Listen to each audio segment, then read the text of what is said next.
बिस्मिल्लाहिर्रहमानिर्रहीम। अस्सलाम वालेकुम। एवन टीवी के साथ में हूं नम नकवी। सबसे पहले न्यूज़ हेडलाइंस।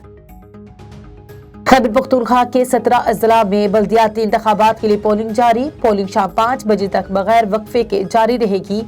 66 तहसीलों और 2382 विलेज और नेबरहुड काउंसिलर्स के लिए पोलिंग।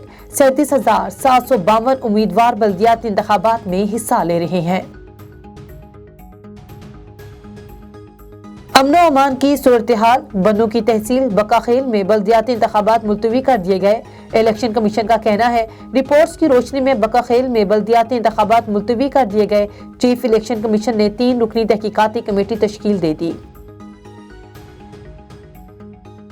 अफगानिस्तान की सूरत हाल पर OIC वज़राए खारजा कौंसिल का इजलास आज होगा। सऊदी और तुर्क वज़ीर खारजा समेत इस्लामी मुल्कों के वज़राए खारजा और मंदूबीन की इस्लामाबाद आमद। शाह महमूद से कई ममालिक के वज़राए खारजा की मुलाकातें। पाकिस्तान आमद पर वफूद और मुबस्सरीन का खैर मकदम। इमरान खान ने ट्वीट में कहा OIC इजलास अवान यकजहती का इजहार है। कराची के शेरशाह पराचा चौक में धमाके का मुकदमा दर्ज। मुकदमा गैर कानूनी तामीरात में मुलव्विस अफराद के खिलाफ दर्ज किया गया।